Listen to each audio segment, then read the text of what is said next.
will not reach over there. That wire will reach here, but it won't go over there, so you're gonna have a problem. So you'll know if they don't reach that you've done something wrong. I know, now I'm hot again. Anyways,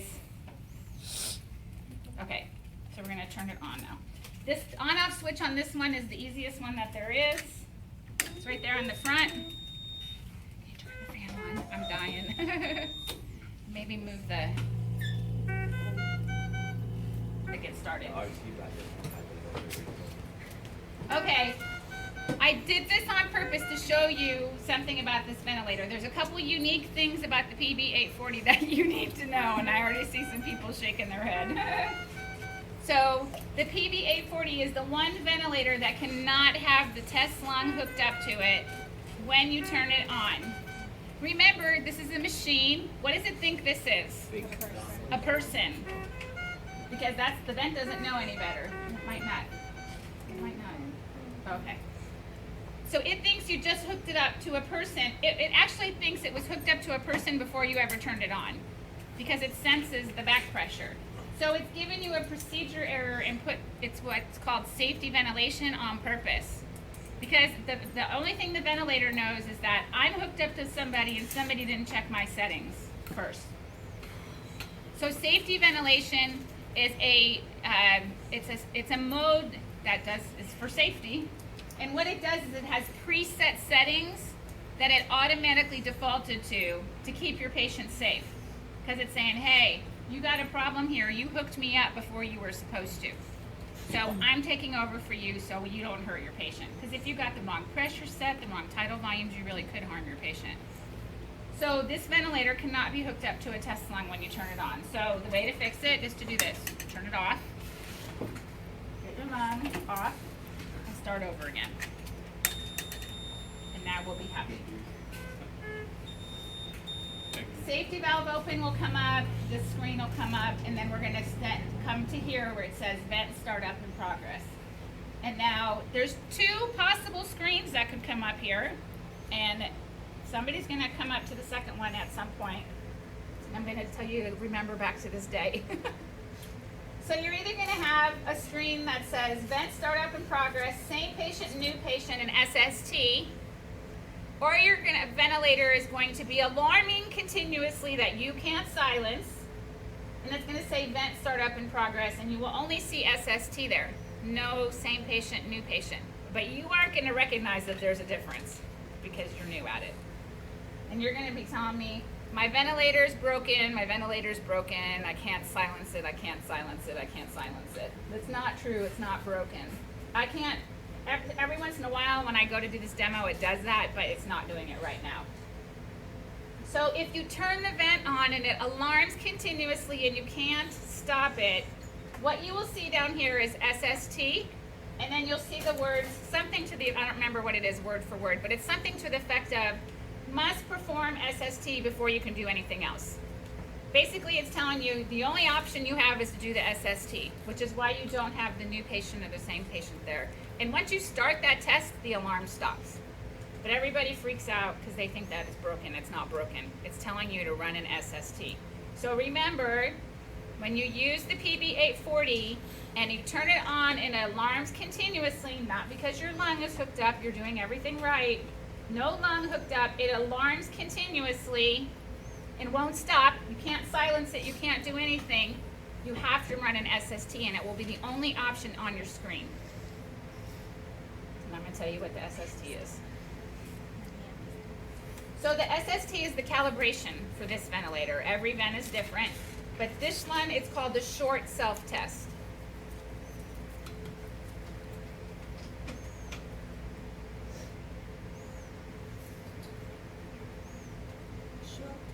Short self-test. So it says perform short self-test, and then in parentheses it says SST and calibrate circuit. So that's what we want to do. Now, depending on where you guys are at and what hospital you work at, you might have technicians that do this for you. You might be the person who has to do it, especially if you work at a small hospital. The technician might be out sick for the day, or you might have a problem with your vent and you got to run it again. So you have to know how to calibrate. But calibrations are done in between patients. They're like the tune-up to say my vent is good to go and can be set up on my patient. If your patient is on a ventilator and something happens and you have a lawsuit filed, one of the first things that attorney is going to want to know is, was this test done? Because it's the safety test that tells me my vent is safe and okay to use on my patient. So every vent has to be put through one in between patients. So again, every procedure is different. But generally, you'll go work at a hospital and there will be a procedure for you knowing when your ventilator's been calibrated and is ready to be put on your patient. So every place is different, but the general rule is it has all the humidifier stuff with it. It has the circuit with it that was tested on. It has a bag over it, and it says cleaned and ready, calibrated, and somebody's initials. So generally, if that's not been done, it's not patient ready, what we call patient ready. So, and you'll know where those areas are. But that means all of this has been done and you don't have to do it. If you're in any doubt, you need to run through one. So, to start the SST on this one, it's a two-part process. For one, the PB 840 tells you everything down here in orange that it wants you to do. So if you're not sure, read. It's there to help you. So when you push the SST button, it's going to say, ensure no patient is attached. SST will begin. And then to confirm, press test button within 5 seconds. And if you don't press the test button, which I'm going to show you within 5 seconds, the orange goes away because it's not, you didn't do it quick enough. So SST, the test button is on the side, over here behind the cord. It's not in plain view, of course. And there's a little blue test and a gray button you have to hit. So I'm going to hit the SST on the front, and then I hit that. And then it's going to go to this screen. And so now we're ready to continue on with the calibration. So it's telling you SST not ventilating because we would never do a calibration while it's hooked up to a patient. And then this screen we don't really do anything with, but you just have to touch it to get it to go to the next one. So you touch one of those and hit accept. And now it's going to start running its test. Please wait. So now it's going to run through 6 tests. And I'm going to tell you a couple of very important things, but along the way, it's going to tell you in the orange, again, what it wants you to do, so just read. So connect circuit with inspiratory filter and without humidifier, so it wants us to take this off. So all you have to do is unhook this hose, leave it hooked up, take this one, and put it on there. That's all it's asking you to do. So now we're not having our humidifier hooked up and the inspiratory hose is just running the filter. All right? And then press accept. So now we can go on. Now it tells us to block the Y. Put your hand over it. Sometimes you'll find a blue cap around here, sometimes you won't. So this one you gotta hold. So put your hand over it. When done, press accept. Press accept. Now it's gonna start running through its test. This test seems like it takes a long time, but it's really only 3 minutes in reality. It's like watching that water boil. It seems like it takes forever. So these tests just go through and they test the pressure lines, they test the O2 sensors, they test for leaks inside of the ventilator, because there's, you know, it's all computerized now, but there's, like your car, there's things that can go wrong. So it's just testing to make sure everything's A-okay.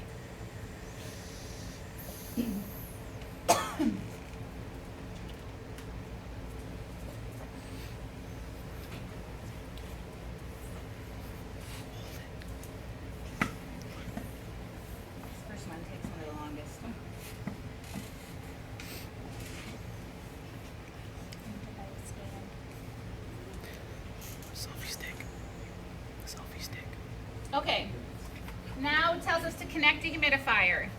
It didn't tell me to unblock the Y, so you're still going to keep your hand on here. You're going to have to learn how to do things one-handed. Trust me, if you take your hand off, you forget to put it back on, and then it doesn't pass. So just leave it hooked up,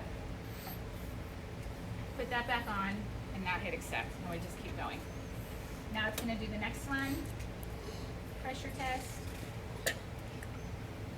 I'll say pass. Now it's going to do its leak test. And that is not passing. Where are we not passing?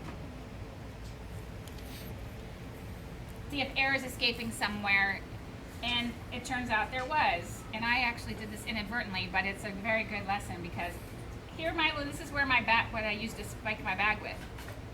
but right now it's open to the air. So my air is going through it and leaking out. It needs a cap. Little things like that, I'm telling you, will make a big difference. So we got to put the cap on it. But sometimes these chambers get cracks in them. Sometimes the circuit gets holes in them. So there might be one of those things wrong with it that's not letting it pass. But if it doesn't pass this, it can't be put on a patient. Okay, so make sure everything's tight, make sure everything's connected. Remember, anytime you hear leak, we're looking for a place to lose air. So I always just recheck everything. This is another common one where we had that wire. So let's try again. So we can do repeat and press accept. Yep, now we're gonna pass. So you can see how one little thing like that can cause big problems.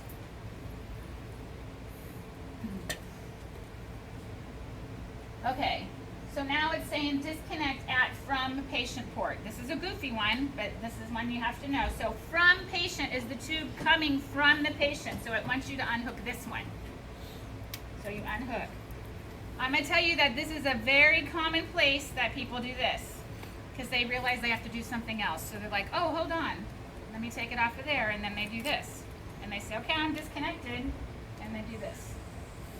I'll show you, because if you don't do this right, you won't pass.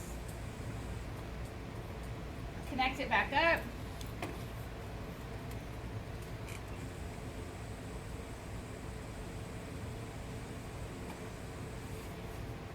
And it fails. And you do it over and over and over again, and then you call me over. And I watch you do it, and I tell you that I know exactly why it's not passing. It's not passing because you unblocked the Y. So one of the most important things with the calibration on the PB 840 is do not unblock the Y until it tells you to. No matter how many steps you go through, no matter how many things you have to do, you have to keep it covered. Because now we're going to do it again with it blocked, and it's going to pass. So now we're going to repeat. Press accept to confirm. Disconnect the from patient. Accept.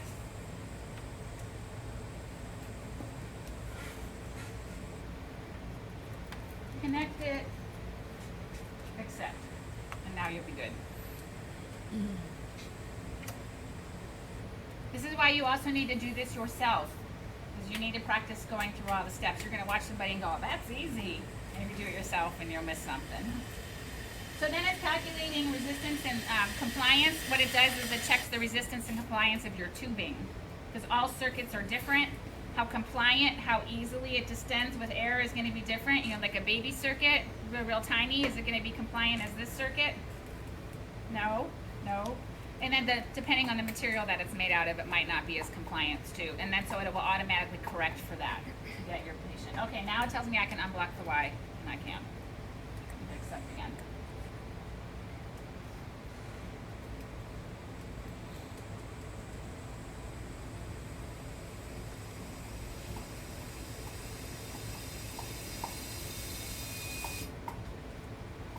Y again, and accept.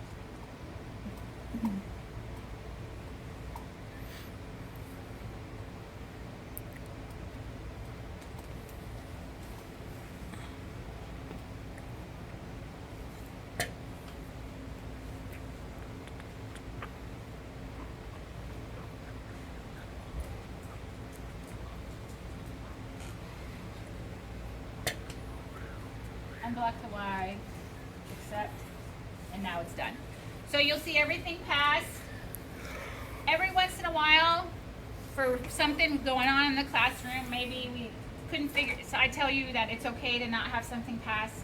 Maybe we ran out of O2, things happen, and something failed. You're going to see an override button down here on the right hand side. If something fails and I tell you it's fine, just make sure you override it. See, if the SST fails, in the vent's mind, it can't go on a patient. So unless you override it and you do what we normally do, which is exit, it's going to exit and make you do an SST again. And it will make you do that over and over and over again. And you'll be like, I did it 3 times.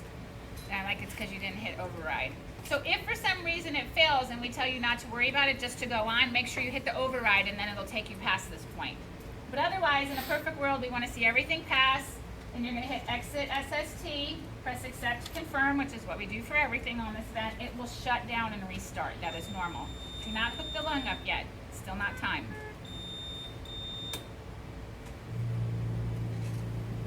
So now we can do same patient or new patient. We're going to do new patient. There's an ideal body weight here. Most of the vents have that on there. We don't use it. The ideal body weight screen is made for you to dial in your patient's ideal body weight, and the ventilator will make its own settings. We don't want the vent to make its own settings. We do that ourselves. So you just have to touch it and then hit continue. And then here on this one is where you're going to set your modes, and this one is fairly straightforward, but there are a couple things you need to know. So remember, I'm teaching you the basic name of the mode, and I'm going to tell you what it's called on the ventilator. So nice thing about the PB 840 is it's pretty straightforward. So it has 2 columns. Remember from your little group, I know you don't understand everything about the modes yet, but you have to have AC or SIMV for starter purposes for right now. Don't worry about the rest. An AC or an SIMV, and then having your second part of it. So this one is nice in how it's set up, and it has 1 column for the AC or the SIMV and another column for the other ones. So luckily for us, so ACVC on this vent, guess what it's called? ACVC. Yay! It's the nice thing. Most of them are not that straightforward. And ACPC is also called ACPC. I'll show you there. The one that's different is PRVC. So let me just go through them all, because usually everybody likes to write them down because everyone's different. So ACVC on the PB 840 is called ACVC. ACPC on the PB 840 is called ACPC. It's right there. I know. ACPC is called ACPC.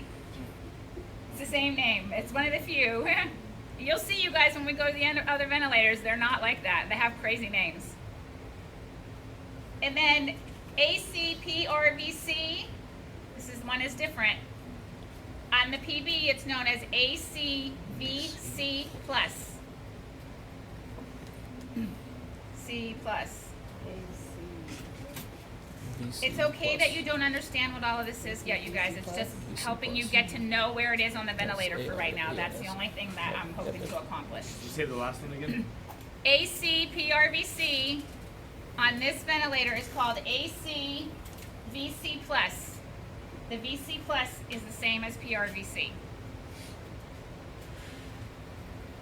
So remember, as you learn them, how it works will be the same. You just have to know what it's called. So when we come to the PB 840, if we need our patient to be in ACPRVC, we're going to put him in ACVC plus.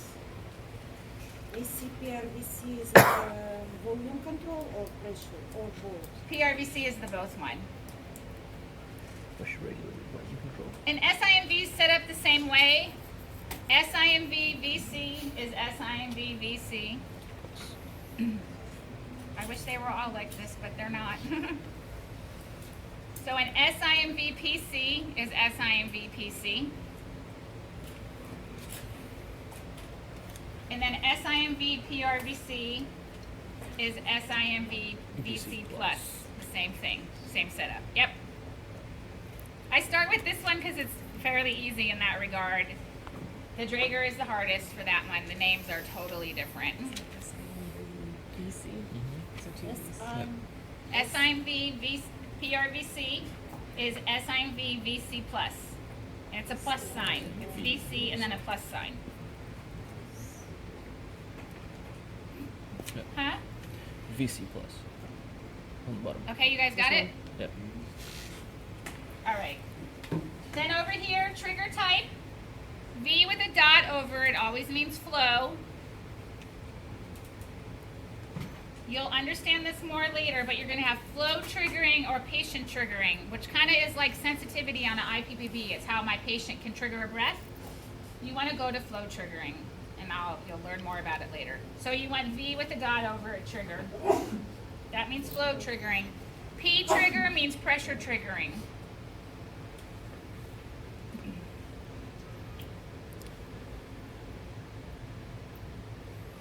And then we'll hit continue.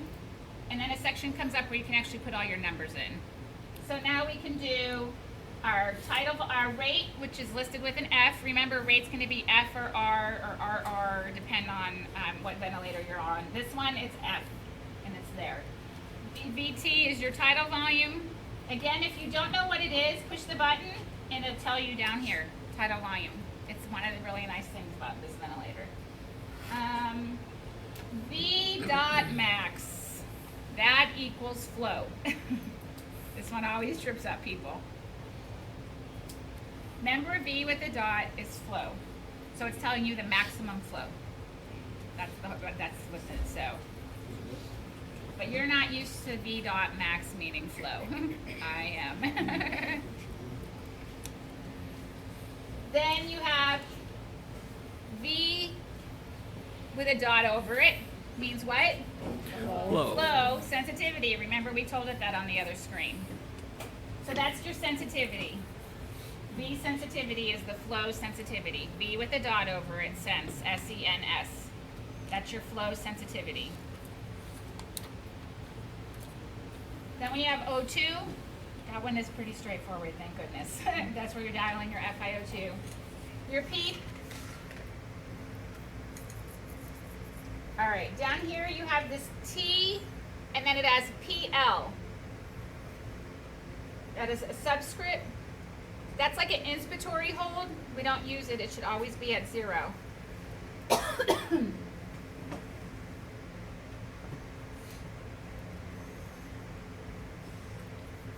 And one thing I want to say is, we're in ACVC right now, so we have a set volume. Remember that depending on what mode you're in, you may see different things. So if you're in a pressure mode, instead of setting volume, you'll set pressure. But this is where you'll see all that. And you'll learn that you can't set all of this on all the modes, but this is where we're going to set everything when we can. Remember, we said we'd go through different sections. This is where it's all set. And then this little box here tells you it's the flow pattern. If you pick it, if it's there for you to pick, go to the one that says ramp for now, and I'll teach you more why later.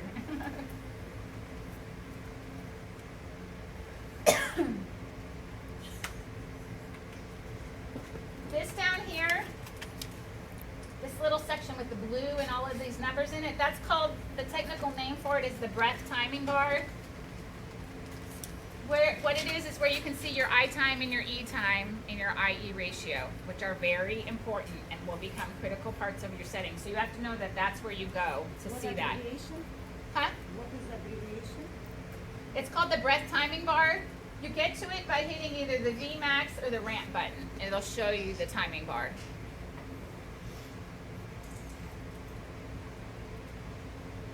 So hit Vmax or your ramp, and that will show you your I time and your E time.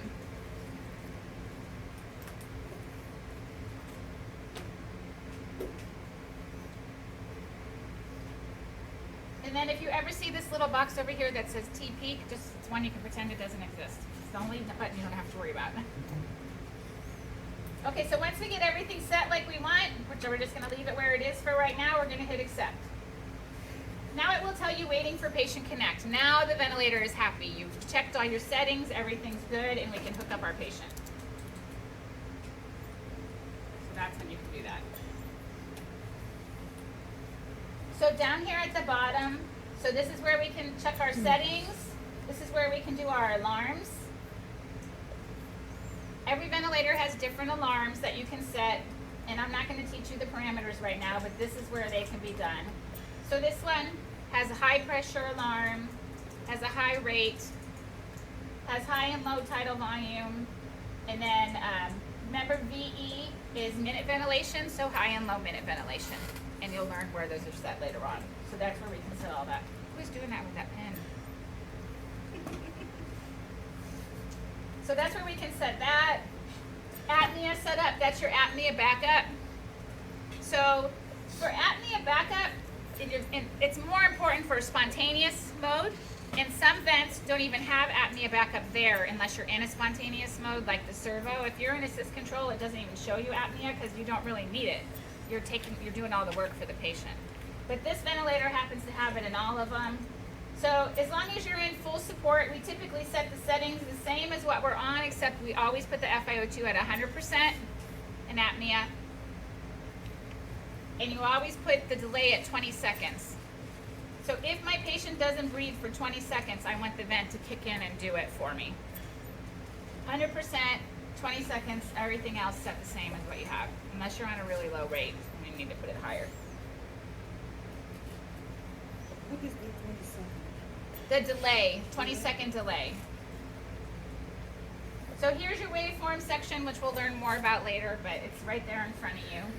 And then the other section up here, let me tell you what these numbers are so you know what they are on your vent sheet.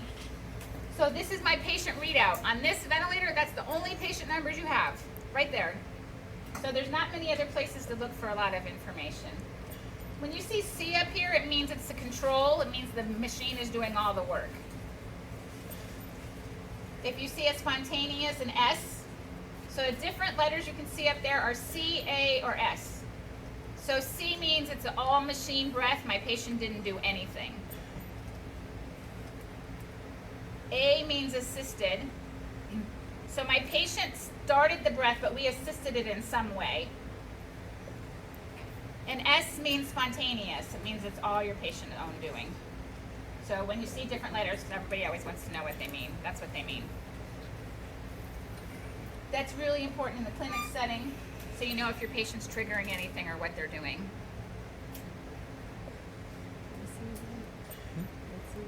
On the top is the patient setting? Yes, or this is the patient. So this is your patient readout. So this is what I set. Now what's actually happening? So we have to make sure that what we said is what we're getting. Because there'll be times, as you kind of started to see, if we get a leak. And I'll be able to show you with that here in a minute. So PEEP peak is the first one. Remember, that's the same as your PIP or peak or whatever you want to hear it called. It's the maximum pressure obtained during your breath.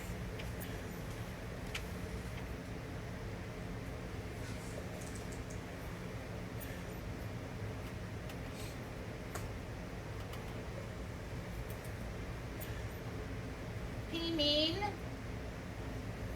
you will also see it abbreviated as PAW. That's the abbreviation. You'll also see it abbreviated as MAP. It's mean airway pressure. So depending on what ventilator or what sheet you're looking at, those are the different names you could see it called as. Mean airway pressure, remember, is the average pressure in the lungs over inspiration and exhalation. So it's the average over an entire in and out breath. That's why it's not the same as the PIP. PEEP is the actual PEEP reading. What did we set it at? What are we actually delivering?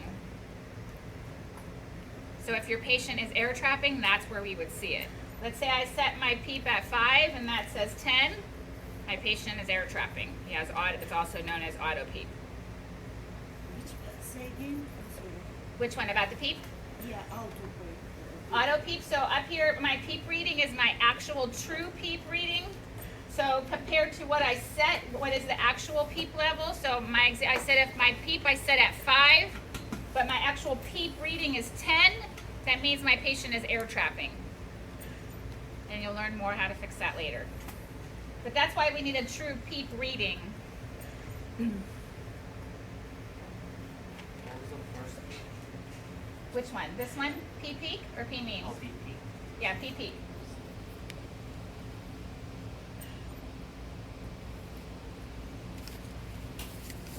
Then we have our I/E ratio. What's our ratio of inspiration to expiration? F total, F-T-O-T, total breaths given. Because my patient could be breathing over what's set on the ventilator. So this is what I have set. What's the actual number of breaths being delivered? So that will reflect your patient breaths and your machine breaths together. How's the measured by that? Like breaths per minute? Breaths per minute. VTE. VTE is exhaled tidal volume. As RTs, we care about exhaled tidal volume. Some of the ventilators do inhaled and exhaled, so you'll see VTI and VTE. When you're recording, we want VTE, and I'm going to tell you why. People think they need VTI because they think they want to know how much my patient is inhaling. but that's not really what that number is telling you. What the difference between the two and why you need VTE. VTI is how much is leaving my ventilator, not how much is getting to my patient. VTI says how much is coming out right here. That's a safeguard for something going on in the ventilator. Let's say there's a leak or something internal going on. That would affect your VTI. So you're seeing, this one doesn't monitor VTI, but most of them do. So seeing your VTI tells you that the air that left the ventilator was the right amount. It should be fairly equal to your tidal volume. And remember, these numbers are not exact, you guys. If you set your tidal volume at 500, you're not going to see 500. You're going to see 500 plus or minus something. So if I set 500, I would like to see my VTI around 500. My VTE now tells me after the air left here, how much of it went through my circuit, through my humidifier, through my circuit to my patient and came back in his breath. That tells you if there's a leak. So that's why we look at exhale tidal volume.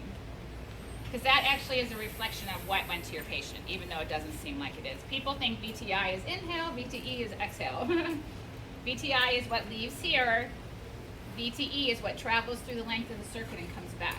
So they should equal each other if everything's perfect. Now, if I had a problem here, and I now created a leak, it might not make a huge difference, but we'll see. That's starting to go down from where it was. So you see your VTE go down. Because it's saying my air left here, but I lost some of it along the way because of this leak, so it actually never got delivered to my patient. That's what the VTE tells you. So we care about VTE. We care about VTI, don't get me wrong, but VTE is the biggest problem. Exhale tidal volume and leaks are one of the most common things we have to troubleshoot. And see, now I'm at 350, and I was at 370 before. So I'll put this on, and it'll go back to normal. So does that make sense, you guys? This is important. VTE is one of the most important parameters we monitor.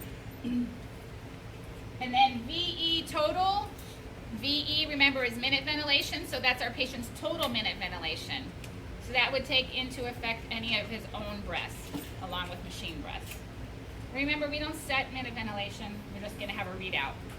So between my patient's rate and my set tidal volume, what is my minute ventilation? That's where it's going to tell us that. All right? Let's see. Over here, a couple other things to know about. These are where you're going to get your alarms. You have different priority levels. All ventilators have different priority alarms. How do you know if it's high priority or a low priority? High priority, I got to go in right away. Low, I can finish my pancakes. No, just kidding. So, high priority on this one is a real loud, obnoxious sound. I don't know if I can get it to, sometimes I can get it to duplicate. Well, actually here, I can get it to duplicate. That's your high priority. My patient's not hooked up. But anything that causes a high priority, like high pressure alarm, makes that sound and the red go off. And they're actually usually louder. We have them toned down. So this will stay lit up. So like say you were down the hall and you heard the alarm going off, and by the time you came back in it stopped. This stays lit up just to let you know that the alarm that was going off was a high priority. You'll learn the sounds too, you guys. I know from just listening to it that it's a high priority. Probably your patient coughed or something. It's one of the most common causes. So now you hit the reset button, it'll clear it because we like to have it all clear. Now we could have a medium priority, which I could probably do. I just need to have another. I need to get rid of this lung. It's broken.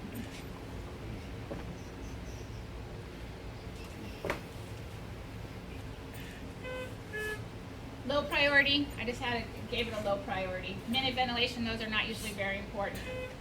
And then a medium priority would be here and would be more of an orange color and would show up more orange on there. So that's how you know the difference. But see what a difference it is, this versus that.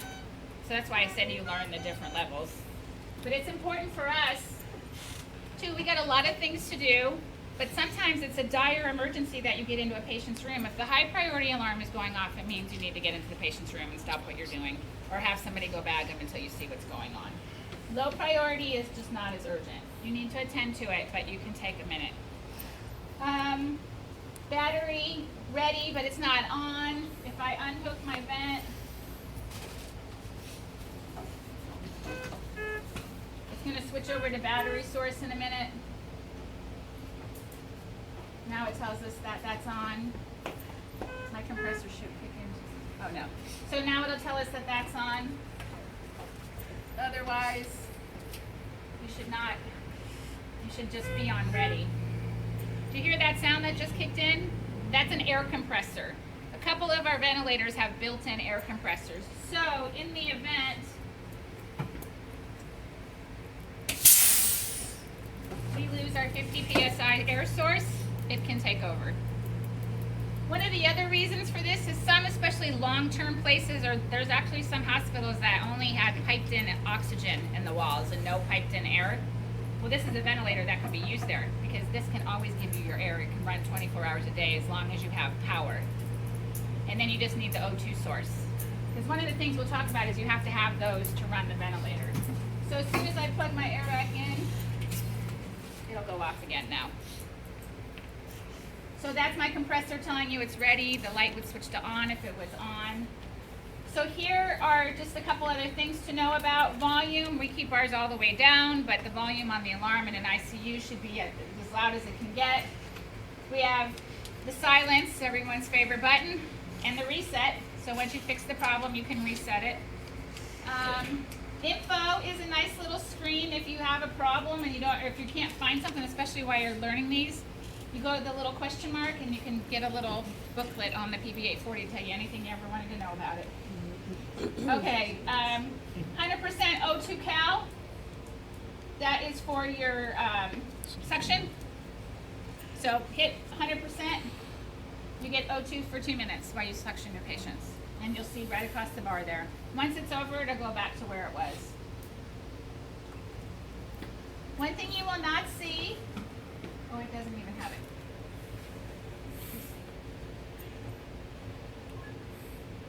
Just because your 100% O2 is here doesn't mean it's going to change here.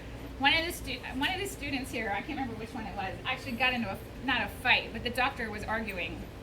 Because he says, I want it on 100% for just a minute while he was going to do something, and she's like, it's on 100%. He's like, no, it's not. It's on whatever it was, 80%. And she's like trying to tell him, no, it's on 100%. And finally he's like, I don't care. I want to see the number 100% on the ventilator. This one is nice. It's nice to just use those buttons. You're going to see some preceptors tell you that they don't do this, they don't need this, your patients don't get hypoxemic. I say bullshit. I say you be hooked up to a ventilator and be suctioned and see what you think about it. But delete that out of this video. I forgot to record it. No fair. I'm going to come back and haunt me. It always does. YouTube. Can you repeat that? No. So anyways, the 100% O2 cal will automatically, at the end of 2 minutes, stop. So, let's see. A couple other things. Manual inspiration, if you feel the need to just give your patient a breath, it just gives them one. I feel like giving you a breath. We used to use those in the old days. And then inspiratory pause and expiratory pause. You need those to do your compliance and your resistance calculations, which you're going to learn here very soon. Let's see, let's go back here. So inspiratory pause and expiratory pause have to be done to get our plateau pressure. Remember, plateau is how much pressure does it take to keep my alveoli distended? So we do an inspiratory hold and measure that pressure. The higher the plateau, the worse your patient's compliance is because the more air it takes to hold them open. So we have to do inspiratory and expiratory holds to get some numbers that we need.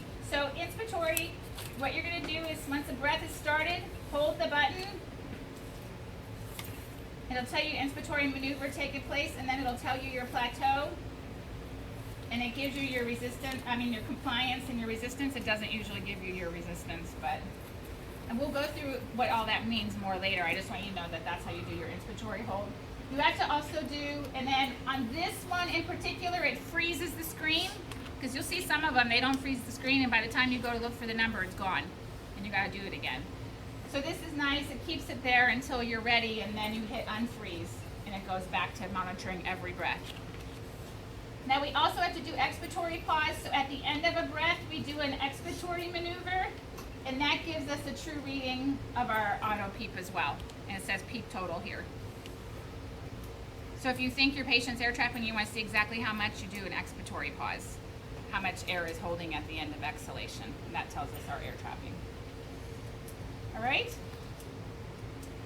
Everything you need to know about the PB 840. Woo! All right, you guys tell me to take this.